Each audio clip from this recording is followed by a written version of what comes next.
Hello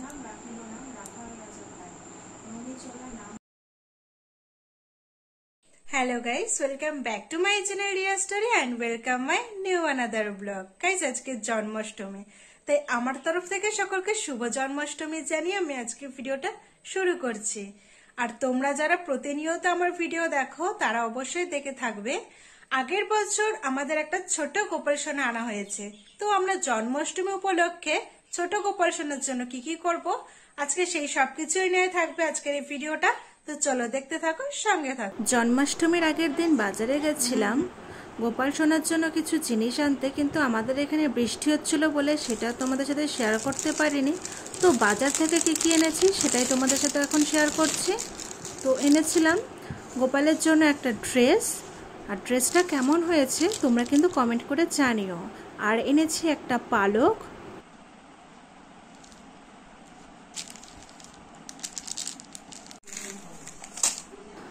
আর এনেছি সুজি আর ময়দা, আর ছিল শসা আর একটা আপেল, কলা, আর এনেছিলাম একটা তাল। এই প্রথম নিজে হাতে তাল আনলাম, কিন্তু কেমন হবে সেটা ঠিক বলতে পারছি না। তো এই আমি এনেছিলাম জন্মাষ্টমীর জন্য কিছু বাজার করে। আর আমাদের গোপাল সোনার এবার জন্মাষ্টমীর এটা হলো স্পেশাল গিফট, রূপোর মুকুট। তো মুকুটটা কেমন হয়েছে তোমরা কিন্তু কমেন্ট করে জানিও। আমার তো বেশ ভালো লাগছে ছোট্টখাটোর মধ্যে, তো তোমাদের কেমন লাগছে জানিও কিন্তু। জন্মাষ্টমীর দিন সকালবেলা গোপালকে স্নান করানো হবে, তার জন্য আমি স্নানের সব কিছু রেডি করে নিচ্ছি। আজকে আমি ফোন হাতে নিয়ে না, ভিডিও স্ট্যান্ডে রেখে ভিডিও করেছি, তাই অন্য দিনের থেকে আজকের ভিডিওটা খুব একটা ভালো নাও হতে পারে, হয়তো সব কিছু খুব ঠিকঠাকভাবে দেখা নাও যেতে পারে। তাও তোমাদের সকলকে অনুরোধ করব আজকের ভিডিওটা পুরোটা দেখার জন্য।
আমাদের গোপাল সোনা স্নান হয়ে গেছে, এখন সিংহাসনে বসার জন্য সে রেডি হচ্ছে। তো এই তো গোপাল সোনা সিংহাসনে বসেও পড়েছে। আর আজকে কেমন লাগছে আমাদের গোপালকে কমেন্ট করে কিন্তু জানিও। দিদুন এখন জন্মাষ্টমী পুজোর ভোগের জন্য সবকিছু রেডি করছে।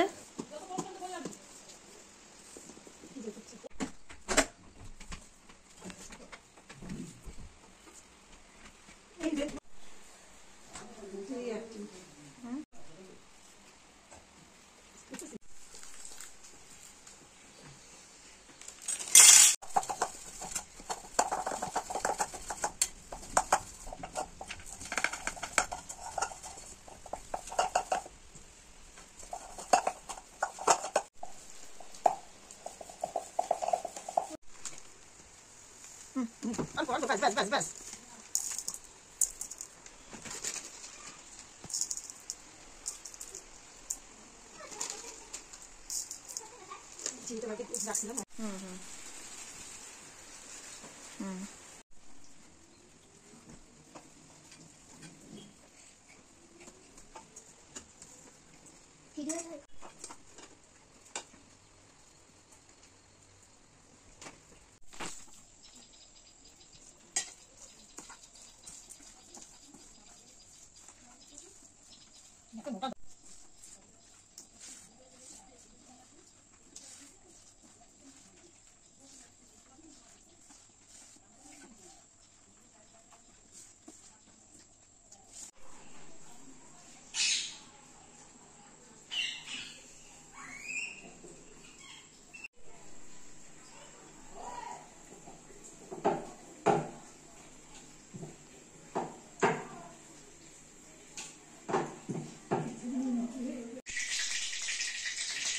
हाथ करवाना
আমার দিদুনের জন্মাষ্টমীর ভোগ রান্না করা প্রায় সবই কমপ্লিট। এখন শুধু সুজিটা রান্না করলেই হবে। আর এখন আমি বেরিয়ে পড়লাম আমাদের গোপুসোনার জন্য ছোট্ট একটা জার কেক আনতে। এবার আর সেরকম বড় করে কিছু করছি না, তার জন্য আমাদের বাড়ির পাশে একজন কেক বানায়, তো তার কাছে আমি একটা ছোট্ট জার কেক অর্ডার দিয়েছিলাম, সেটাই আনতে বেরোলাম। এই তো আমার কেকটা নেওয়াও হয়ে গেছে। তো এই ছোট জার কেকটা কেমন লাগছে তোমরা কিন্তু কমেন্ট করে জানিও। আর বাড়ি এসে দেখি পুজোর জন্য দিদুনের সব কিছু গোছানো হয়ে গেছে।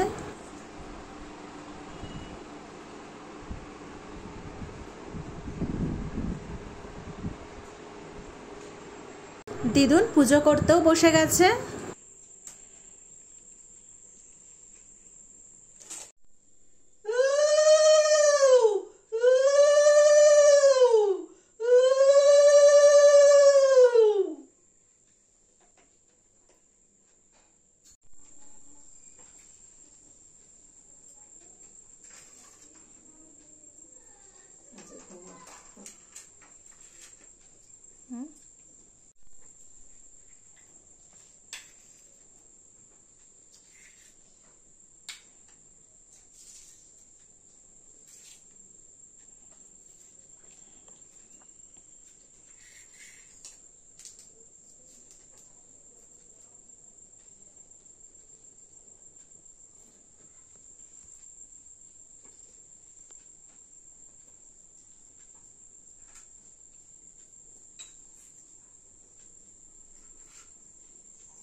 হরে হরে কৃষ্ণ কৃষ্ণ কৃষ্ণ হরে হরে রাম রাম রাম হরে হরে হরে রাম রাম রাম হরে হরে কৃষ্ণ কৃষ্ণ।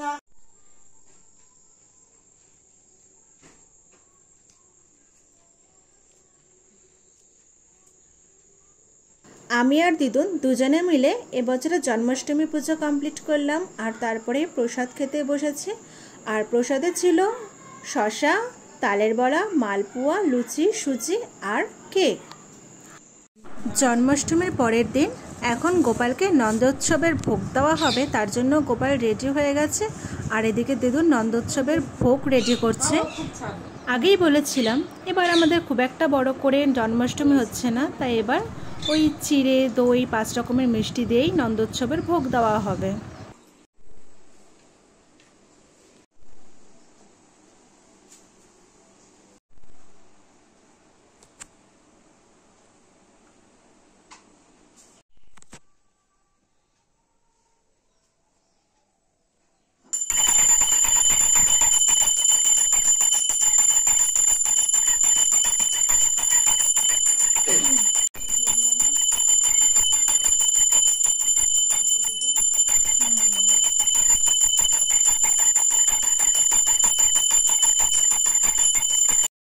দিদুনের নন্দোৎসবের ভোগ দেওয়া পুজো সব কমপ্লিট হয়ে গেছে। আর আমাদের এবছরের মতন জন্মাষ্টমীর পুজো এখানেই সম্পূর্ণ হলো। তো গাইস, আজকের ভিডিওটা এই পর্যন্তই। যদি তোমাদের ভালো লাগে লাইক, কমেন্ট, শেয়ার করে দিও। আর আমার চ্যানেলে নতুন হয়ে থাকলে চ্যানেলটাকে সাবস্ক্রাইব করে দিও।